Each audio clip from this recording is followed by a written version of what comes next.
Hello, coffee people. I'm Irina Sharipova, coffee educator and consultant. I'm a host of the podcast Coffee Business in the Middle East, where we discuss everything related to the coffee business in the Middle East region. I speak with the coffee leaders of the industry, such as business owners of roasteries, cafes, green trading companies, and coffee professionals. In the second episode, I speak with Drew Dennehy, General Manager of Roastery. We speak about profitability of coffee business in Middle East, consumer preferences, and leadership in management. Hello, Drew. Welcome to the podcast, Coffee Business in the Middle East. Thank you very much for having me. Yes. Can you provide us an overview of your coffee business and, in a nutshell, about the company where you're working on? Yes, so we're called Three Coffee. We're a roastery that kind of specializes in finding maybe unique coffees from around the world. And yeah, we started around 4 years ago, just before COVID happened. Oh, wow. So that was a bit of that was a very testing time. We got our website launched just in time to kind of get things rolling, but it was still really hard. But yeah, I think we are a roastery that aims to kind of source really interesting coffees, I guess, from like notable producers as well, but also try and find farms that are maybe less well known, but also doing a really good job. And yeah, sort of just bring them back here and supply to cafes and home users. Great. Yeah. Sounds interesting. And I'm always curious about the beginning of the business. So you have a partner, as I am not mistaken. And how did you come up with this idea to build up a company in Dubai? And how much investment it took? And did you have a proper plan yourself, or your partner got it? Yeah, so Karthik and I, we were working for another larger company. And they basically had a whole bunch of resources that we used so they had like their own roastery.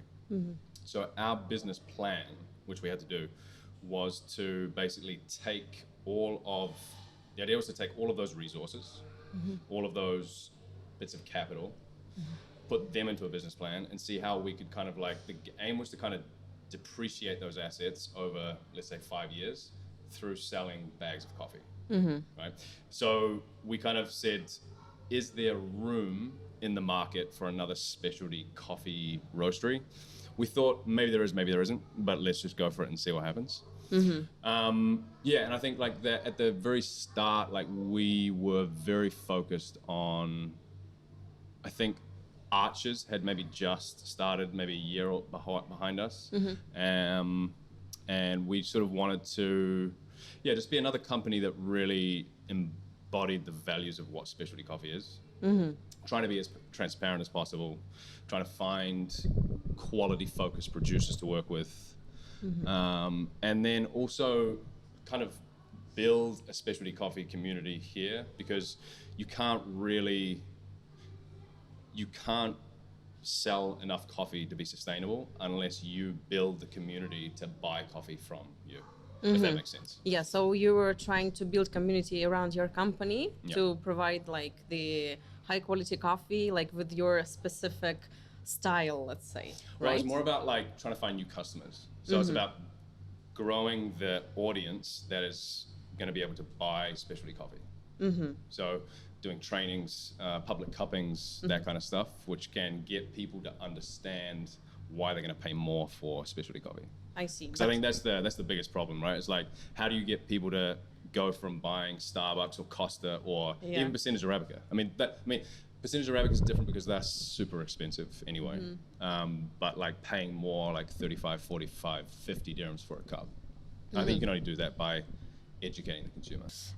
Speaking of the beginning, I'm curious, did you start buying green coffee first, bring into your warehouse, and then started roast? How was the building itself, the companies, step by step?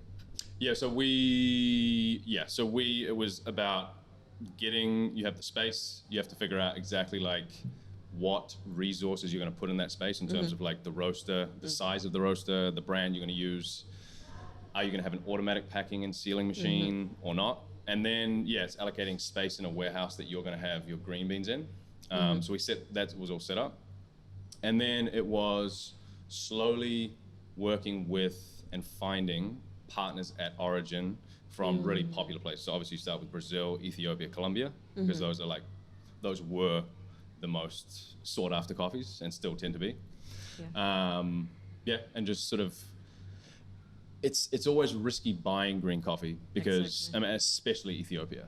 Like the amount of times we've bought coffees, have pre-shipment samples come in, and you'll be like, yeah, okay, let's buy that. And then what arrives is not what you kind of thought you were going to buy. Yeah. So working with and finding good green buyers, green producers is a really key part of our business. I see. So when you got a roastery warehouse with the green bean storage, and then you building the brand itself. Exactly, yeah. So that's when you kind of, what were the strategies? The process, So from a business planning standpoint, well, I mean, we were talking about goals before, like a company must have a goal. I think that is important in specialty coffee, but when you're a roaster trying to provide to cafes, I think the most important thing is you've got to manage risk. So I think the better strategy is to buy less green than you actually need. And then if you run out, use a local supplier. Like, for example, people who are like a bank here would be like a Cypher or Arches or something like that, right?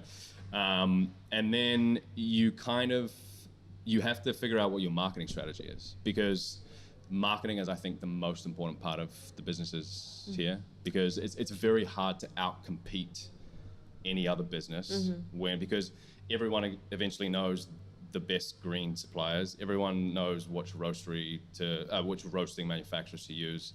Everyone ends up, it's almost like the same with cafes. And so marketing's the only place where you can have like alchemy, you can have like magic, which allows you to outcompete other businesses. But so I think you need to, what we did was we tried to have a very big focus on customer service.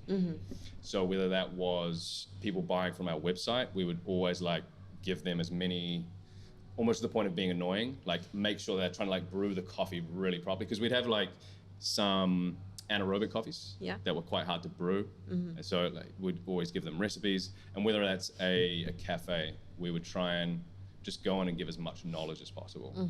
But I think like in terms of strategy as a roastery, the only thing you can do is just go and knock on doors, right? And just hope your coffee tastes good and is at the right price. It's a win-win situation for both sides. And of course you want to represent your company in a good way, and your coffee, your producers, right? Speaking of brands, how you're a visionary of the company, right? So what stays behind your brand, like 3 Coffee? Behind our brand, so there's nothing really behind the number, or like, let's say, the name. The number is kind of like what people gravitate towards. It's easy to incorporate into branding. But let's say the overall aesthetic of the brand is, so there's 2 things which were kind of important. One was like making it more feminine and soft in terms of its like visual system. And then we sort of turned, instead of having the brand as the hero, we made each product the hero. Meaning like every bag or every different coffee has a different sleeve with a different design on it. So we were trying to play, and I think it's not the right strategy, so I don't recommend doing this at all, because it's incredibly costly to do. But the idea of, most places will always have the brand, like the logo is the main thing on any marketing or brand, like bag or whatever. So we tried to like minimize the logo and make the coffee the hero, but it didn't really work, because people gravitate towards always the name and the brand, not necessarily the products. Like they'll always go for the brand over the product. That's interesting. And then the other thing was like making it one more feminine. So being in this, usually if you look at people who buy coffee on websites, anywhere between 65 to 70% is always male. So I was like, are we just missing a segment of people, or is this just a male dominated consumer industry, right? So we tried doing that, making it a bit more female oriented, but also if we thought about, if we're going to translate that into a cafe space in this market, if you get women to go somewhere, men will come. Whereas if you have a place which is just for men, women won't go there. So it's like, kind of like a strategy of making it female dominated so that you get the females coming, which means the men come, so you hopefully have a more like busy business. That's interesting. Yeah. So you spoke about like almost a bit of user experience in your, let's say, website and the touch of your company. What else differentiates you like from the others in the high competitive markets such as in Dubai? Yeah. So I'm gonna say that if you look at the top coffee companies in almost any geography, they're almost exactly the same. Like they have pretty much the same coffees. They have, and if they're not the same coffees, it's almost the same sensory profile. People could say that we are like, I think our customer service is, I don't know what other people's customer service is like because I haven't engaged with their brands on that level. But I think our customer service sets us apart. But yeah, if you look at you look at all cafes, they all look the same. They're all serving the same coffees. You look at all roasteries, yeah, you might be able to have a few different coffees which are unique, but eventually that knowledge kind of just disseminates through an industry. And like, if you know you want a really good Yemen coffee, maybe you're always going to go for Kima. If you want something that's like, what's other famous from Panama, right? Finca Debra, right? So everyone's going to try and get Finca Debra. So I think the only way you can really differentiate yourself is like having something that customers will engage with, like customer service and like popping branding. Like I don't actually think we have great branding, but we have something that looks different. Yeah, So it it's looks just different. It's very exotic to me, and your style, your image here, and also what people say about your company, that you have very exotic coffee. Some people, they don't understand that at all. Yeah. You are not classy, which is fine, right? It's something which differentiates you from the others. Yeah. So you spoke about very interesting thoughts. Yeah, all the same, but why the others fail? What do you think? Like, do you mean in cafe scene or in roasteries? Yeah, in the roasteries, yeah. Because we are seeing now many roasteries opening, and I'm still like, why do they open? Are they able to provide the same customer service, the same quality, or is just like a small game? What is your opinion? Yeah, so I think there's two, what I've noticed is there's two different types of roasteries opening right now. There's one where you've got a hospitality company who has, do our listeners know where we are right now? Yeah. They do. They know what this cafe is? Yeah. Okay, so I won't say that. You've got places like, let's say Heel, right? Where they have a couple of different concepts, and they're like, okay, we make a lot of money through coffee. So why don't we just do this ourselves? So they've opened their own roastery. So you're getting a lot of big companies, well, big hospitality companies that have concepts. They're opening their own roasteries to supply themselves. And then if someone wants to come and buy coffee from them, fine. And then you've got the other one, like the thing you're talking about. You've got all these little places which are kind of opening a roastery to sort of compete. They think that because everyone's doing it, there must be money in it. But I think I think the world is just hyper competitive in any industry, whatever you're doing. You have to be on it 24/7, and you have to love it. The only way you can outcompete a market is to really, really love what you're doing, because then it's not like a chore to think about what you should be doing next. You know? So I think, one person who's great at that is like Fred from Arches. Like he's just coffee. He loves coffee. Yeah. He loves just like going to Ethiopia and processing coffee, you know? And so everything he's thinking about is just what can he do? Like what he wants to do and what is good for his business is completely aligned. Yeah. You know, and he's a professional. He knows what he's doing. Yeah. And so if you don't have the passion, if you don't know what you're doing, if you don't have a plan for managing money, at least, you don't have to have like, we need to secure 10 accounts by this date. But if you don't have a plan in terms of like, okay, we've got this much cash, because cash is king. We can only spend this much over this amount of time. I think a lot of these places aren't doing that. And you need someone who's like a really strong coffee person, like who loves cupping, roast profiling, serving the best specialty, you know, and like, and if there's something wrong with the coffee, they know how to change it, right? Because a lot of coffee companies will roast coffees, send it out to their customers. It tastes good, but it's just an accident that it tastes good. And then like the roast profiling needs to change. They're still doing the same profiles, and it starts to taste bad, and they don't know how to change it, right? Because they don't know how to taste what's actually in the cup, and they don't know how to apply the right roast profiling to get the difference that's needed, you know? Yeah, yes, that's a good point. I agree.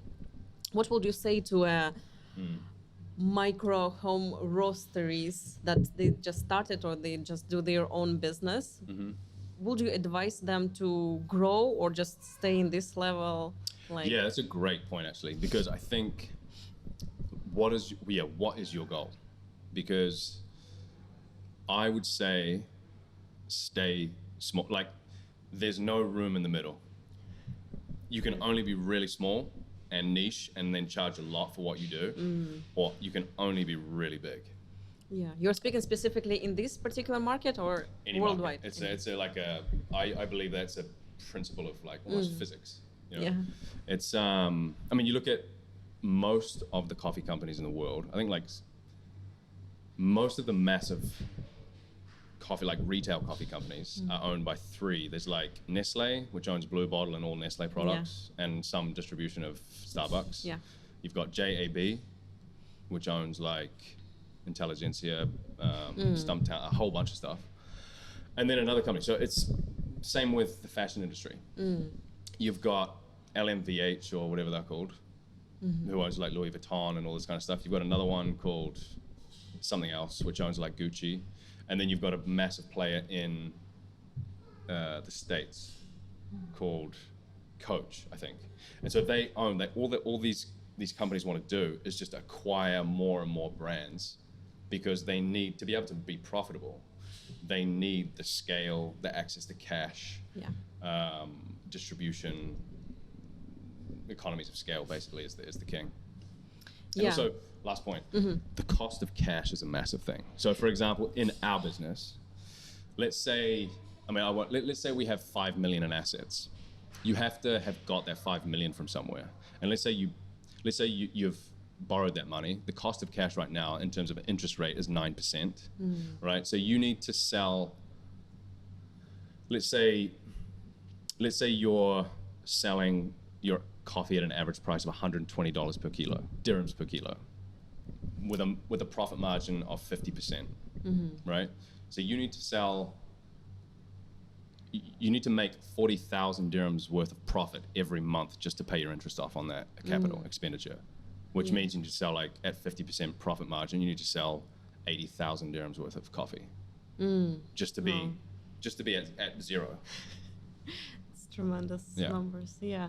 Speaking of profitability, it's a key metric for any business. Yep. Could you share some insights into how your coffee business maintain the profits and how we can maintain profit in such competitive market? That's my main question, because competition here is crazy. Yes. So we're not profitable every month. Right? Mainly we are. Sometimes you'll have like a massive random expenditure, which can put you into the negative. But the idea is, the problem with this market is that everything is defined by how much someone's going to pay for a cup of coffee. And because that flows back to, okay, so that means if a customer's only going to pay 14 dirhams for an espresso, for example, or whatever, that means that the cafe owner is only going to buy a certain per kilo cost of coffee, which means as a roastery, if he's only going to buy that from me, then I'm going to only pay a certain amount of money to my green suppliers. And the green suppliers are going to turn around and go, okay, well, I'm only going to plant that varietal from now on, and I'm only going to process it this way because it cost me that much.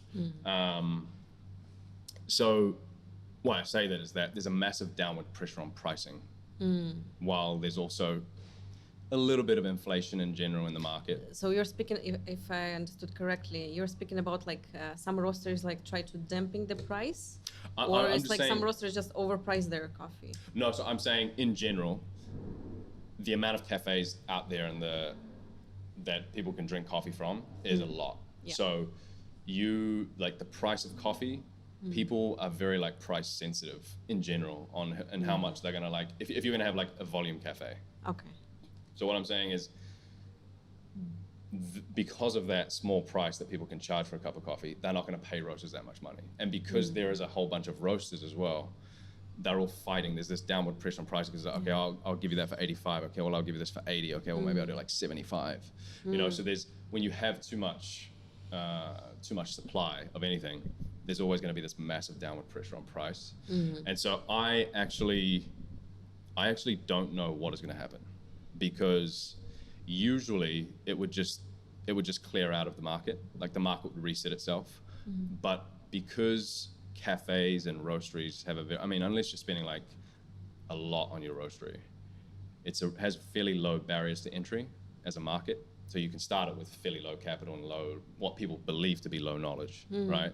It's only 2 years later they find out that that's not the case, right? So to be profitable, I don't really know what the future is going to hold, but I do think that there's going to be less quality green beans in the cup, because roasters know that the cafes are just not gonna like pay the price anymore. So I don't know, and I don't know when that price will bump back up. Like I just don't. I actually think that there's not enough room for specialty coffee. I think that we can actually, for a lot of the coffee that gets sold, can be done with non-specialty coffee. Right? You can get some great non-specialty coffees that go great in milk, kind of a balanced-ish espresso. Yeah.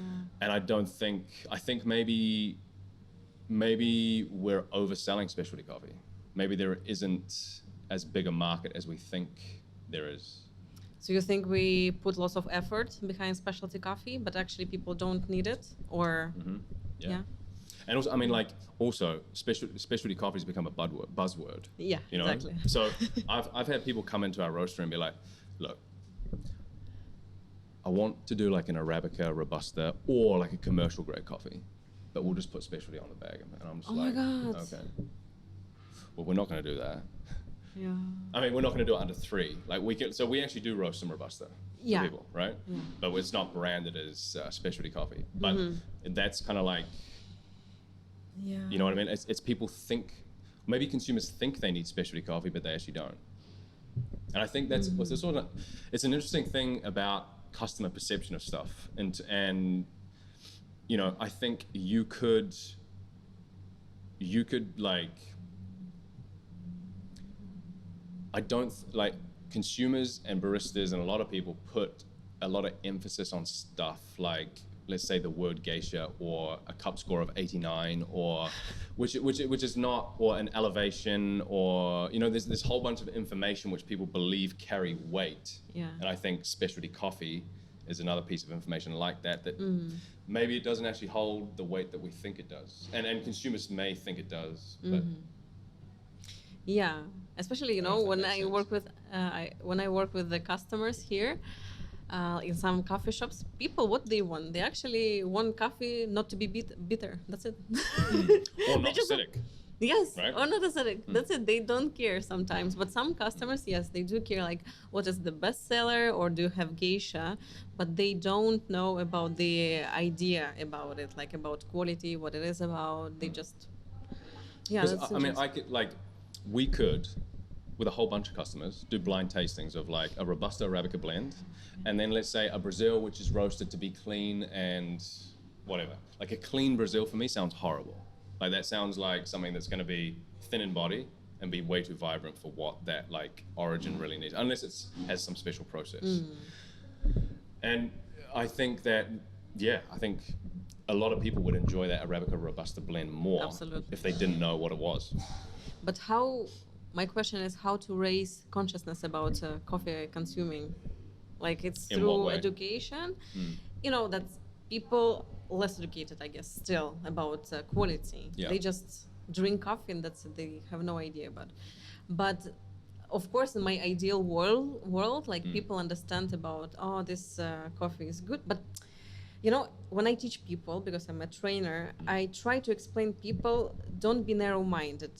There are lots of good coffees, and all coffees are actually good, but they have different descriptors. Like, okay, we have commercial coffee, they just don't have complexity and fruitiness. But we have some coffees which have fruitiness, complexity, acidity.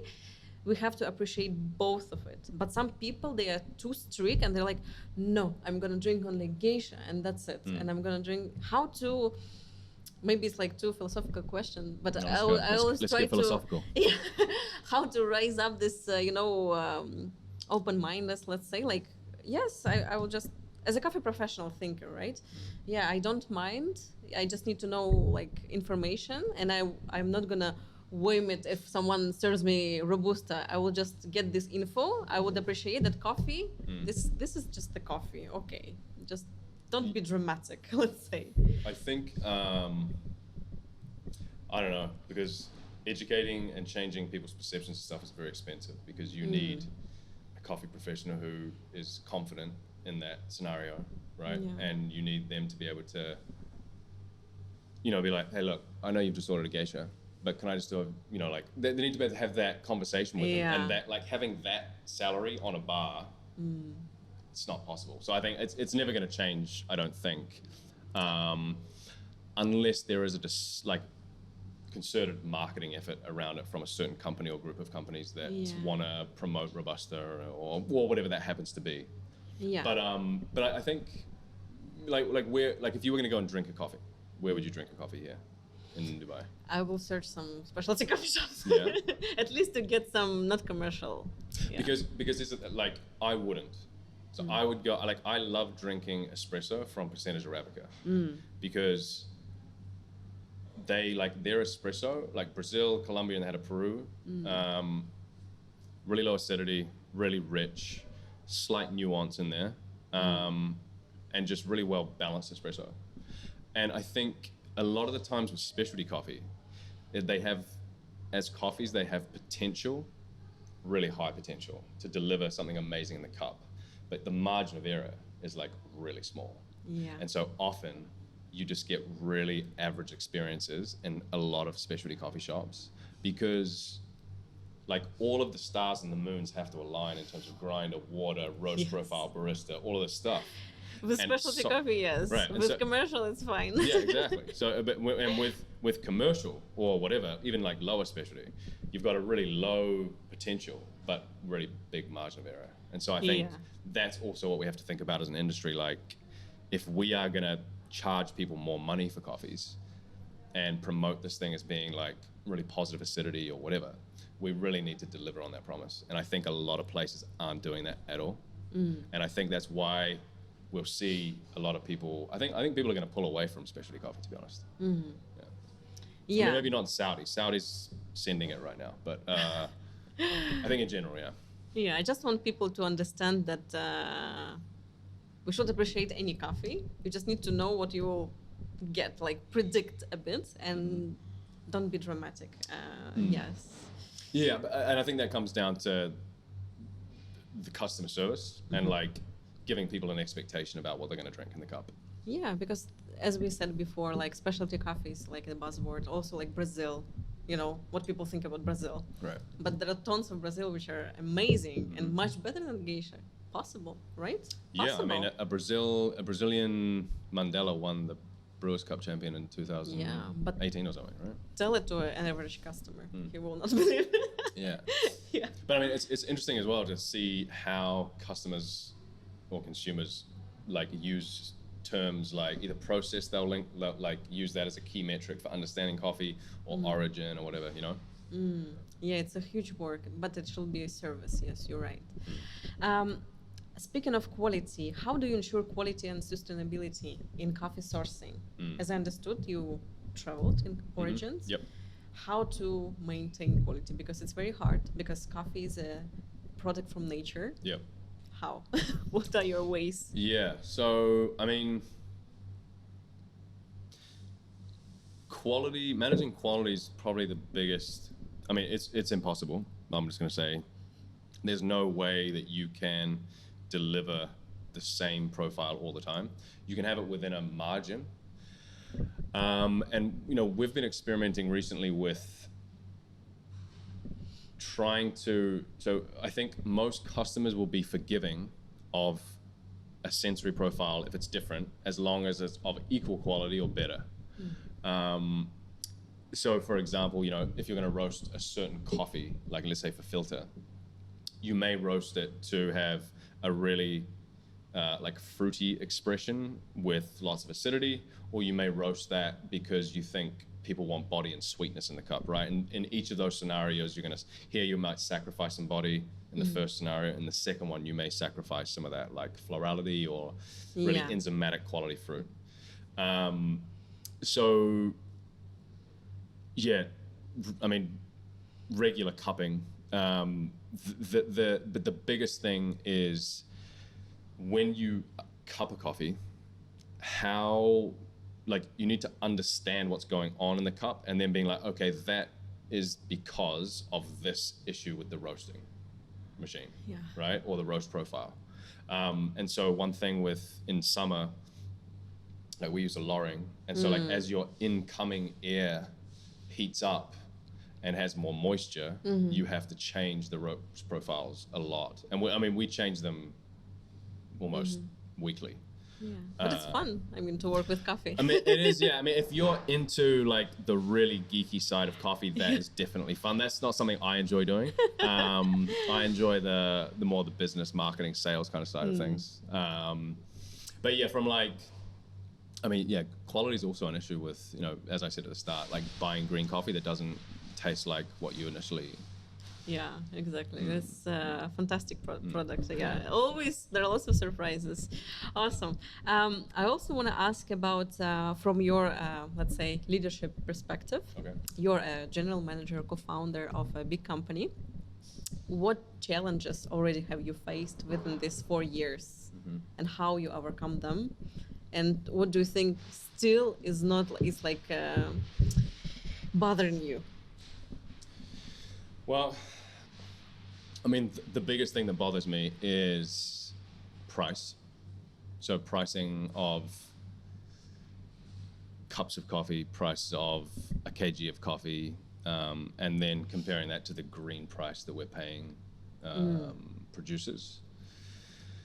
I think, just from an industry perspective, the average cost of growing coffee has increased, like the actual real cost of growing coffee, whereas inflation adjusted pricing of coffee hasn't really gone up that much. There are increases in differentials. So for example, like Colombia has like a different differential over the C price.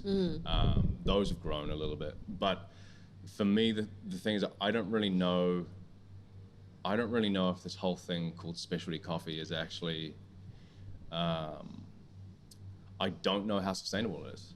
And I don't know what the way forward is for companies in this space, and even companies that are really good. I think that you need a massive amount of marketing, because, like, for example, companies that do really well are ones like Owner Coffee. Why? Because they have insane marketing, because they have the World Barista Championship who's done all this, blah, blah, blah, blah, blah, right? But for just the average Joe company like us that tries to do a good job, that's the thing that sort of keeps me up. And in terms of like leadership, I think what I've learned is that the leader of a company is the single most important person. If they are actually good at their job, they are the single most important part of that organization, because they set the vision, they allocate resources, whether those are existing capital, existing human, or monetary, towards. So we've got to use those resources to achieve that goal. And if you don't do that efficiently, you really pay the price. If you buy the wrong coffee, and that sits in your warehouse and you can't sell it, that's a massive loss, right? So that, like, let's say you buy 100,000 dirhams worth of coffee and you can't sell it. That's like maybe a whole month's worth of profit just gone, you know? So yeah, I think the allocation of resources, and I think the decisions that you make as a leader really define what your company's going to do, and the quality of your thought needs to be really high to be able to make those decisions well. And I'm still like learning. I mean, myself and Karthik, who is the sort of other dude, we both do the leadership sort of strategy stuff together, and then he does more like product and quality side of things, whereas I'm more kind of, let's say, sales and leadership-y sort of stuff. Have you got any mistakes already? Like Yeah, you I mean, want to adjust yeah. what maybe something like first came up in your mind, like, okay, I will change it. If I knew, I will change it. Yeah. What is it? Absolutely. Yeah. So one thing is that if you hire someone, the first time that you think about firing them is the best time to fire them. Because if that thought pops into your head, that is when you should fire them straight away. Like if they give you an inkling that they're not the right person for that role, they are not the right person for that role. So it's sort of gut feeling. Gut feeling, 100%. If it's Yeah? on like employees, fire them straight away. It save you like everyone a whole bunch of time. So you lost some money because of the personal. Yeah, I mean, obviously, I mean, also when you're hiring people, especially like, you have to make sure that they are bringing in or providing value to the company. Some of those people are going to be, their value is intangible, so that's really difficult to do. But yeah, so like hiring the wrong people, I mean, everyone does it. Buying the wrong coffee, everyone does it. I think also just, I think sometimes, especially when businesses are small, you want to do things quickly. And that's a benefit of being small and agile versus like big and like cumbersome.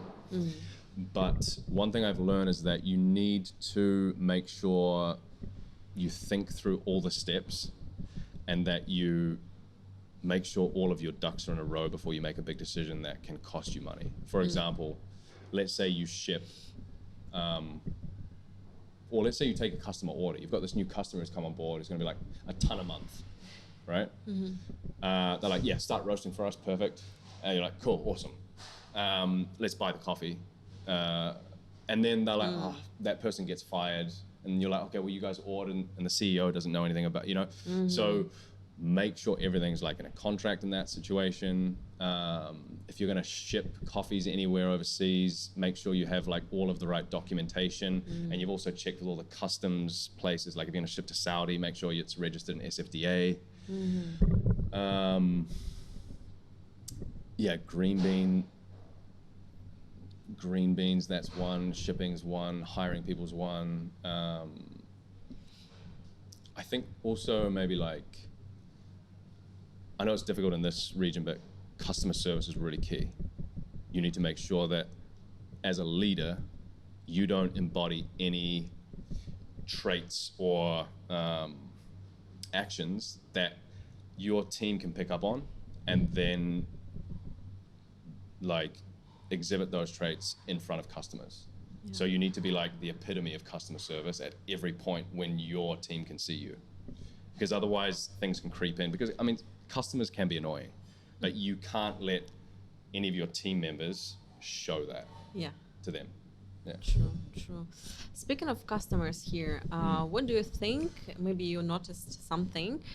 What is the customer behavior here in Gulf countries? So I think you supply in Oman, in Saudi, am I right? Yep. Yeah, so what is the behavior? Or maybe they are differentiate from the others. Or maybe Emirati customers are different from Omani customers, let's say.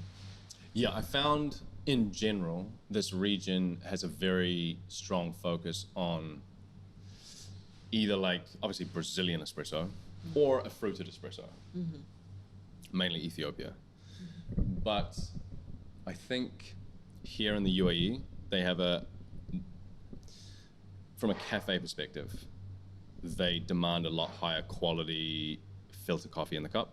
I've been in Saudi, in cafes. I've spent like total 9 weeks there. I've only seen geishas in roasteries that have cafes themselves. So the average purchasing power per cup in the Saudi is a lot lower. I think in Oman that is as well. Whereas here is a lot higher. They demand more. I think a good way to think about this region is that similar to sort of Asia, they don't have a strong cafe culture in terms of they have a strong coffee culture, but cafes are a relatively new thing.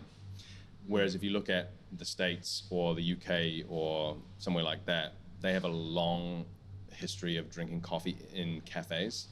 And so it's very difficult to switch people from that. Those customer bases tend to be quite passive in their consumption. I want what I had yesterday. Whereas places like Asia and here, they don't have much to base their consumption off. So I call them more like experiential drinkers. So they're up for trying new things. And that's why I think anaerobic coffees are quite popular here.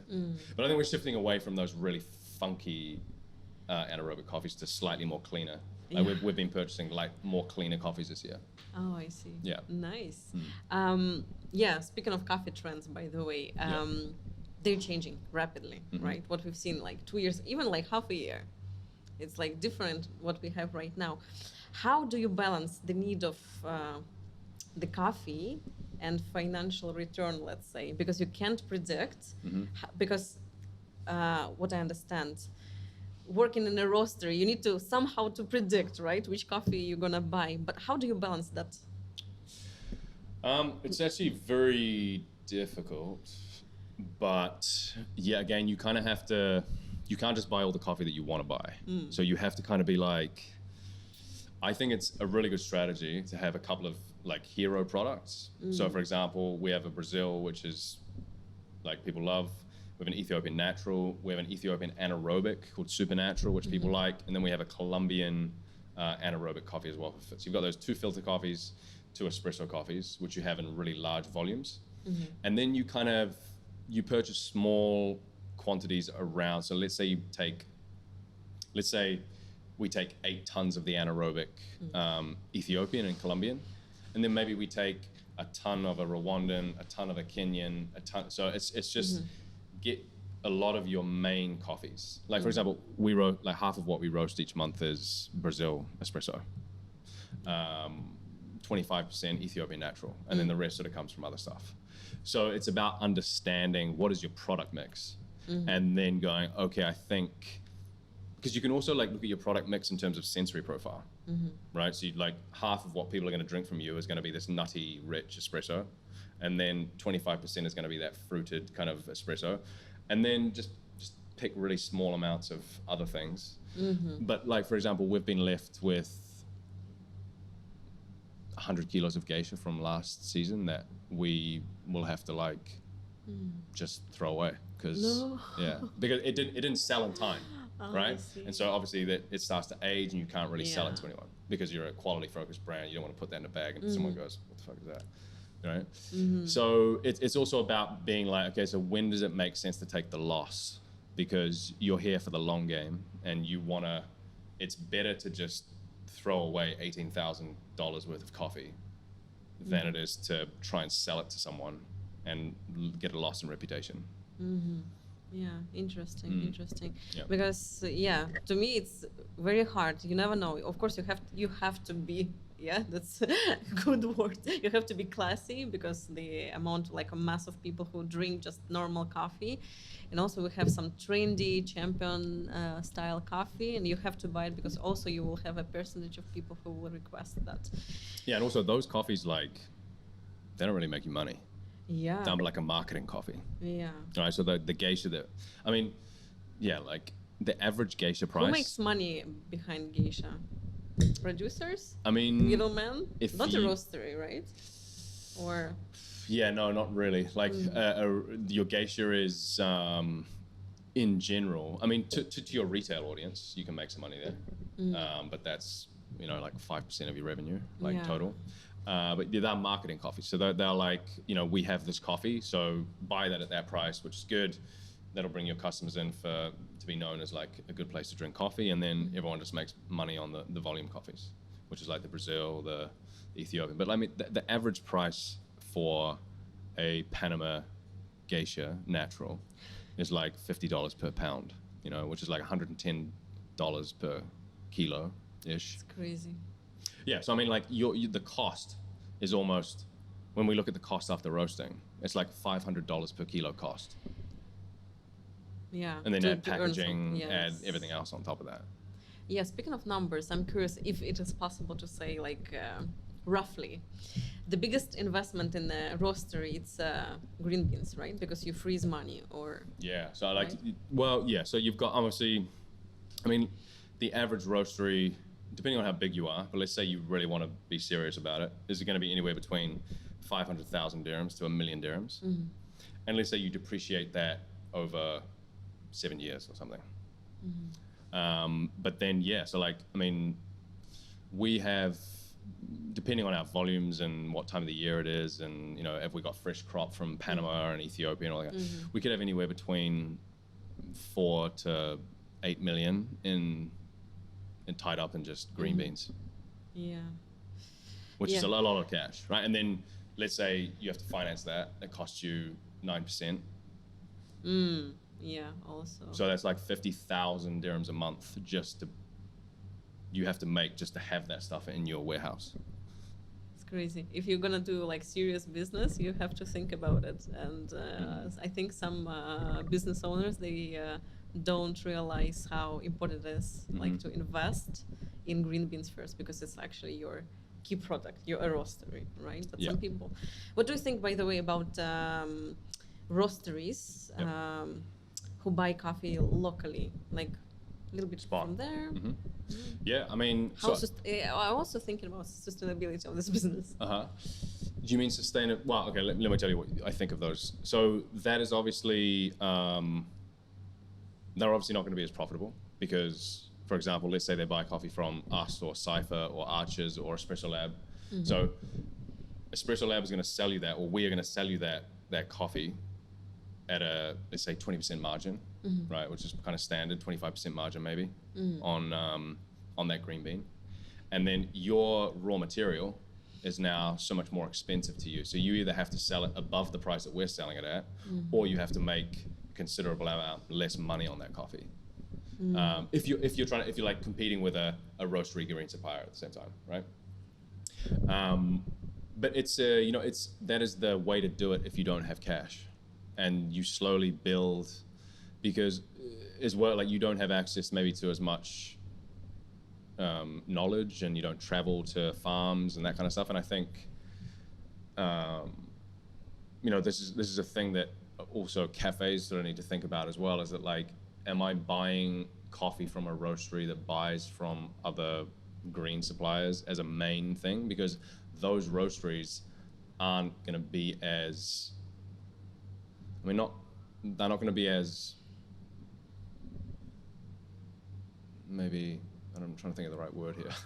Professional is not the right word, but like maybe it's hardcore about like specialty coffee. You know what I mean? Yeah.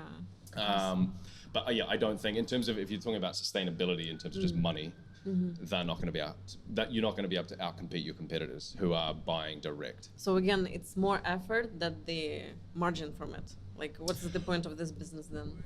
I mean, it's not more effort than the margin, but it's like you can't, long term, you need an injection of cash, because let's say you buy direct from origin and you sell that coffee at 100 dirhams per kilo and you're making 50% margin. Okay.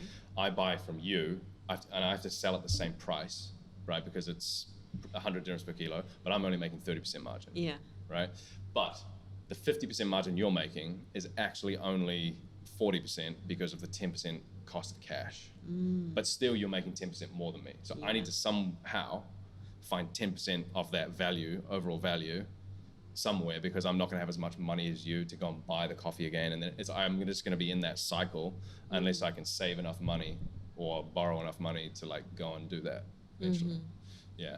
But I mean, this is why in all industries, everything just goes to everything just needs to get bigger. A big company will acquire a small company. You know, it's just like, you have to be big. Yeah. You have to be massive to be. Okay, good. Also, Or really small and boutique. Yeah. oh yeah, yeah.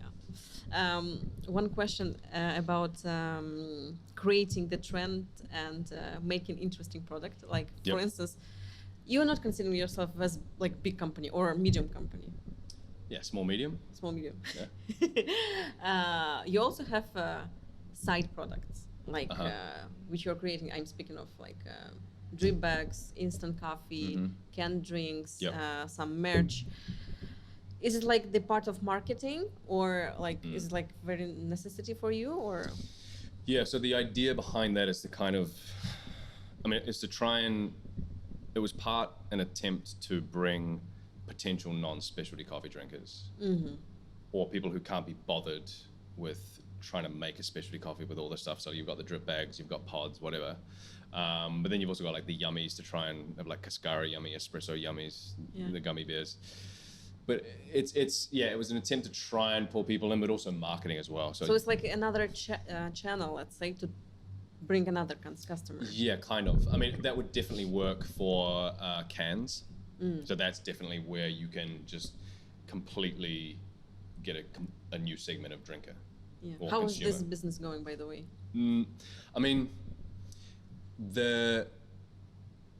they did well, but the thing is that the cost of the beverages weren't, I think, in line with what that consumer base really needs, because the people who are going to be drinking, and it's the same with like specialty pods, right? What you're doing by you're putting a specialty product inside a convenience format, and that never really works, because the people who are going to be buying for convenience format, they don't really, their main focus is not quality and paying more for it, right? Like for example, like the pods that we did a geisha pod, but you're never going to sell that to someone who's an espresso drinker. You're selling that to a specialty drinker who wants to try that coffee in a different format and be like, oh wow. So still the same audience. Exactly. So this idea of like putting, to make the can thing work, I'm not sure that specialty coffee really works in that. Or like the specialty coffee, but it's like the bottom of specialty coffee that really works in that, if you're going to make it a profitable and like booming product. And also like I just think cold brew by itself sucks. You know what I mean? Like so you have to put, it just oxidizes too quickly. Yeah. And so you have to put flavors and stuff in it, and then is that specialty coffee anymore? Should we really be putting specialty coffee inside a can when you need to put milk, sugar, flavors, carbonation, all that kind of stuff? Do you know what I mean? Yeah. I just don't think that it's I think it's a different segment. Specialty coffee is just selling bags of coffee, and that's like helping businesses, cafes, and home users with beans. All of the other stuff is just, it doesn't matter what people think. It's always just going to be marketing. Yeah. Although Arches, I think, have done good capsules, and they're saying that they've actually got people who are repeat coming. So maybe there is something there, and we just have to wait and see what happens. Yeah. Yeah. Interesting. But who is responsible for the creating of this canned drinks and Cascara syrup? Do you have all this? Like the recipes and all that kind of stuff? Yeah, like do you really plan to do so, or is just idea like out of the blue? Oh, I have an idea to make a Cascara syrup. How it goes?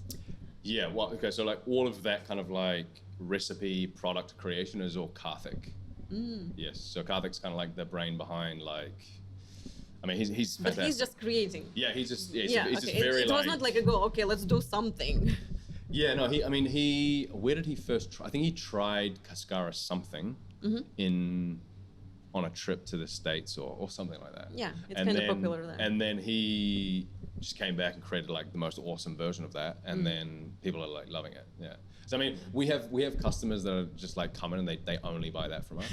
They'll buy like 20 liters a week. No beans, just no beans. And we're like, why aren't you buying coffee from us? Oh, well, we get it from da da da da da. Yeah. But we love this so much, our customers love it. Nice. Yeah. But yeah, so it's mainly a drive from Karthik.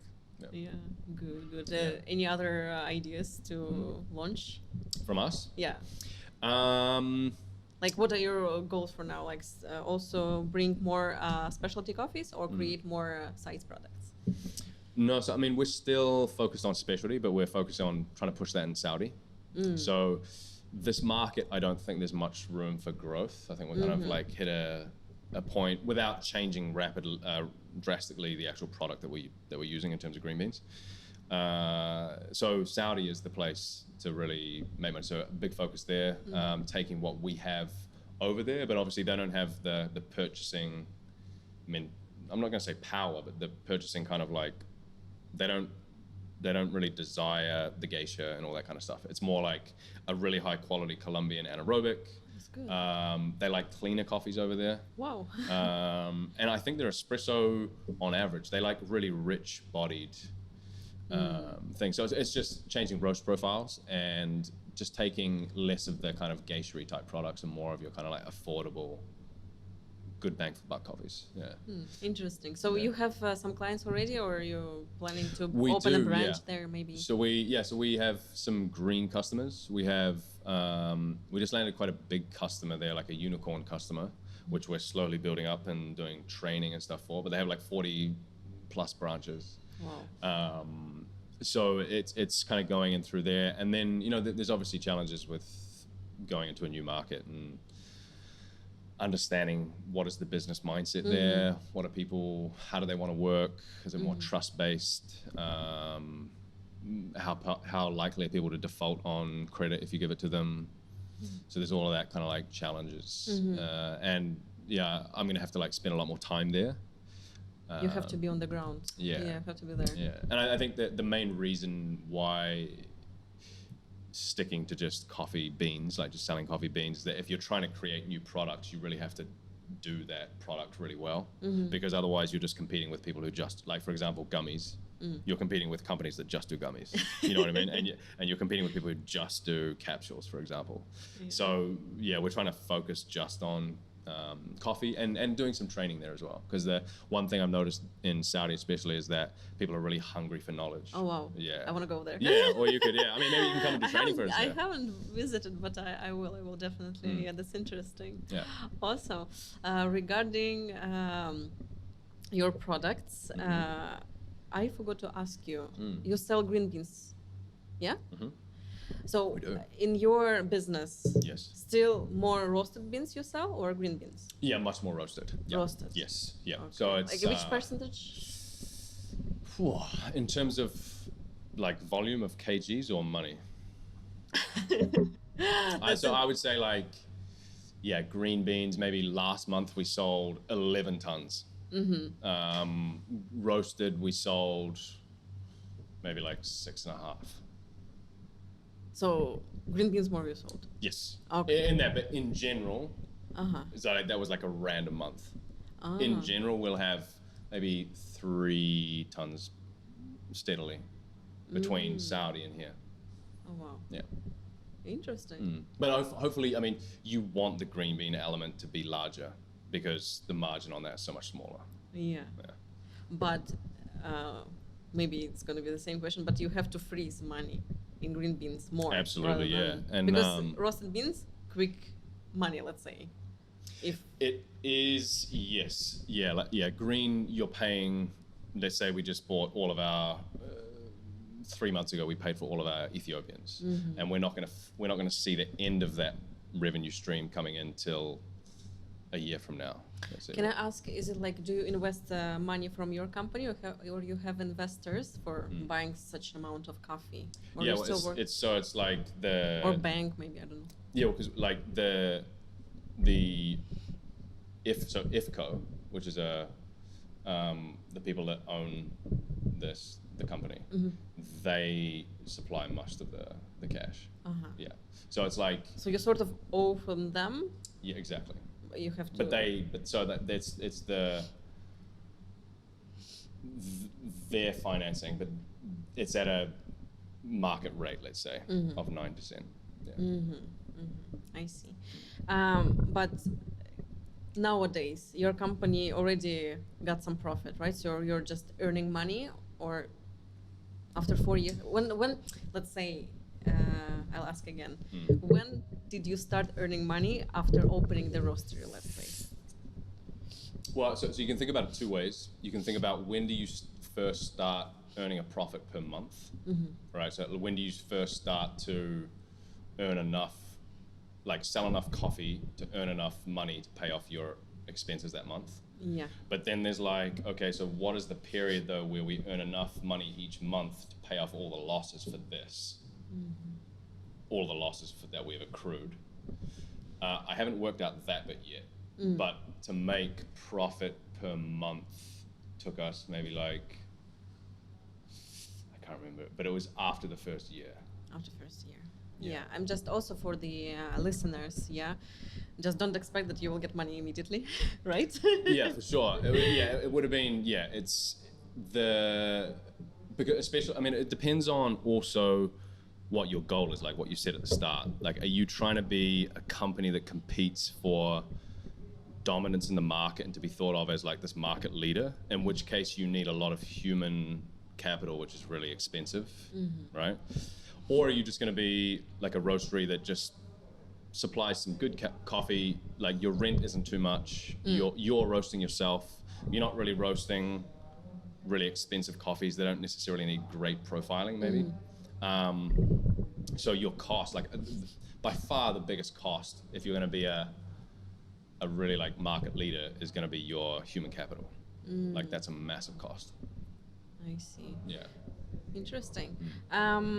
Yeah, I'm almost out of the questions. Okay. Yeah. So the last thing is just block of promotion. I think you have something for our audience for giveaway. Yes, I have. Yes. So I have brought some gummies. We have a new flavor of gummies actually called Cascara. It's Let's Cascara show flavor. it. Let's show it.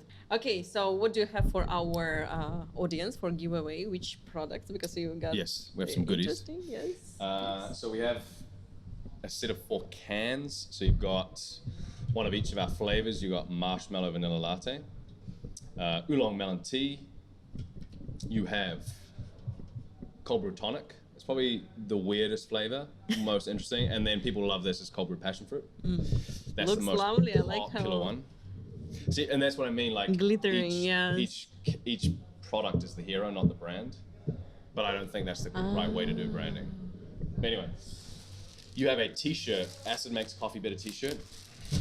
By the way, what stands behind it? Who created this phrase? I love this one because I love acidic coffee. Yeah. So I mean, so that was about like,